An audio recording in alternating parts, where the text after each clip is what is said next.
Very few football players are lucky enough to play a snap in the NFL, but even fewer can say they hold a spot in the NFL record books. Most of the time, NFL records are celebrated, an accomplishment that a player can wear like a badge of honor. But for an unlucky few, they hold a record for all the wrong reasons. Today, we've compiled some records that'll make you laugh. Well, unless you're a fan of the player or team, then they'll probably make you cry. Nonetheless, here are the most embarrassing records in NFL history. Nathan Peterman, Keith Null, most interceptions in an NFL debut. Nathan Peterman's debut has become a running joke, a barb to throw at Bills fans in a debate. For some inexplicable reason, head coach Sean McDermott decided to sit Tyrod Taylor, even though they had a 5-4 record with him at QB, in favor of Peterman. That decision turned out to be a complete disaster. On Peterman's first drive, his receiver bobbled a pass that was intercepted for a touchdown. Less than a minute later, he threw a hilariously bad underthrow, and it was picked as well. With a minute left in the first quarter, Peterman tossed an equally horrible third interception. On the very next throw, he placed one ball late and outside that was pick-sixed. To cap it off, Peterman missed his receiver by a mile for his record-tying 5th interception in his NFL debut. Unlike Keith Hull, though, it only took Peterman a half of football to match the record, putting him in a rare air of infamy. Kerry and Dante Culpepper. Most fumbles in a single season. Being an NFL quarterback is a tough job, as they're expected to shoulder a large amount of responsibility for an offense. One of the most crucial responsibilities, however, is to take care of the ball, something the Titans QB Kerry and Vikings QB Dante Culpepper failed to do at a comical rate. They both lost 23 fumbles in a season. That equals to nearly 1.5 fumbles a game. Putting your team's fate into Culpepper or Collins' hands seems like a terrible decision. This forced their team to lose the turnover battle almost every week, creating an uphill fight to actually win a game. The team that has less turnovers wins 78% of games. Imagine going up against that stat every week because your quarterback can't hold onto the ball. Both teams struggled, and neither made the playoffs of the year their quarterbacks set these embarrassing records. Tampa Bay Buccaneers, the most consecutive losses. There isn't a franchise that has had a worse start than the Tampa Bay Buccaneers. Rocking creamsicle orange uniforms, they went completely winless in their inaugural season, an abysmal 0 wins and 14 losses. It took just 1 year for the Buccaneers organization to break NFL records, just not the ones they envisioned. Tampa Bay became the first team to go winless in a 14-game season in NFL history. If that wasn't humiliating enough, the 1977 season piled on more losses. In 12 games, they bested their own mark of scoreless games set the year before, being shut out 6 times. A myriad of injuries and weak rosters led to an incredible losing streak of 26 games. Imagine your favorite team losing almost 2 full seasons of games in a row. I don't even think wearing brown paper bags would do that justice. Thankfully, the Bucs got their first franchise win against their future rival, the New Orleans Saints, and then doubled it up with a 2-game winning streak to end the season. The Bucs are far from a laughingstock these days, as they are one of 20 teams who have won a Super Bowl and recently acquired the greatest of all time, Tom Brady. George Blanda, most interceptions in a single season. If you thought Jameis Winston's 30 interception season was sensational enough, boy do we have a story for you.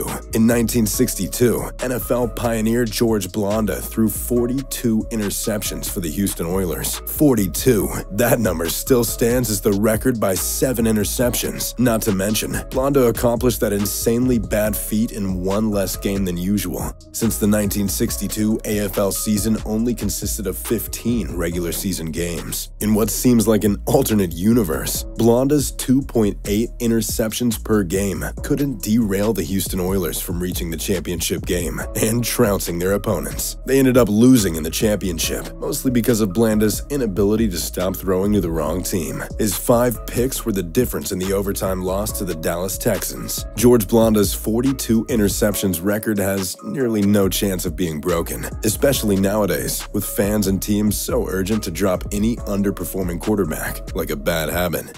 David Carr, the most times sacked in a single season. We may never get the chance to see what David Carr could have been. His development was completely stalled by useless, inept offensive lines of the Houston Texans. Yeah, he was a rookie who probably held onto the ball too long sometimes, but that's no excuse for how humiliating the first ever offensive line in Texans history was. There's a good chance David Carr still wakes up with nightmares of the 76 brutal sacks he took his rookie year. It's honestly a shock that Carr made it the entire season without being seriously injured. Carr got so good at responding to being hit unknowingly that he broke the single-season fumble recovery record as well. The expansion Texans sacrificed David Carr for years of success, but it was humiliating in the process. Paul Hornung, most missed field goals in a single season. The Golden Boy Paul Hornung was the only Heisman Trophy winner to ever win an MVP, an NFL championship, and be inducted into both the NFL and College Football Hall of Fames. But what he is not is a very good field goal kicker. Field goals were not nearly as automatic in the 1960s as they are now, as the NFL-wide average was just 49% converted.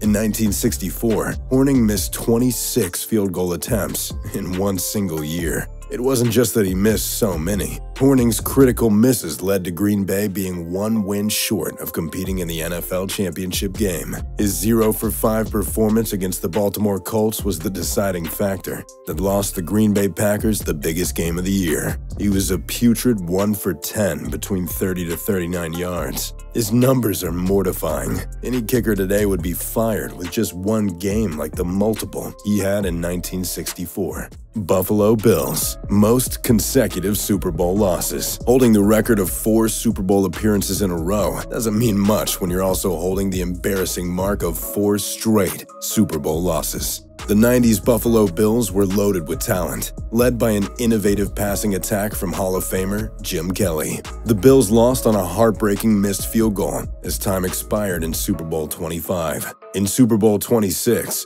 their prolific offense was stymied, falling back 24-0 before losing 37-24 to the Redskins. The dynamic group of Kelly, Thurman Thomas, Andre Reed, and James Lofton couldn't seal the deal after dominating their way to a Super Bowl berth every year. They were trounced by the Cowboys in Super Bowl 27.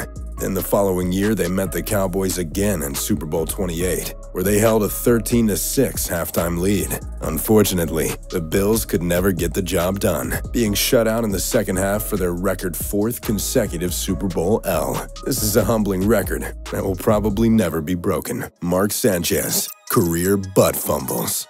During Mark Sanchez's brief run in the NFL, he led the New York Jets to 2 AFC championship games. However, no one remembers that because of a single moment of infamy, the butt fumble. On Thanksgiving Day 2012, the Jets were playing against the New England Patriots. Out of the gate, they were down 2 touchdowns and driving to try and get back into the game. Sanchez took the ball from under center and went to hand it off to the running back, but unfortunately, he was nowhere to be found. In a broken play, Sanchez decided to try and make the most of what he had before being tackled. Vince Wilfork shoved the Jets blocker backwards, and Sanchez ran straight into the blocker's backside. Sanchez was leveled and fumbled the ball, allowing the Pats to score. Mark Sanchez never really got another chance to play after that, becoming more of a meme than an NFL quarterback on one single play.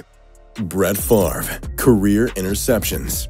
Brett Favre is the definition of a gunslinger. Favre believes there isn't a throw on the field that he can't make. That aggressive mentality served him well, as it made him a Hall of Fame quarterback for the Green Bay Packers, among other teams. It also made him the all-time interceptions leader with 336. Favre was known to give defenses many opportunities to make game-changing plays against him. It's fitting that his last throw as a Green Bay Packer was an interception that lost his team a chance at the Super Bowl. True to form, even Favre's last throw with the Minnesota Vikings was a careless toss across his body that was picked off. This one also led his team to losing an opportunity at another Super Bowl. Favre threw at least 15 interceptions in 14 different seasons, way more than any other quarterback in NFL history. history. It's arguable that if Favre was more careful with ball security and decision-making, he might have ultimately won more Super Bowls and been higher up on the list of all-time quarterback greats. Who knows? Maybe even #1 on that list. But instead, he's got one of the most embarrassing records in NFL history. So,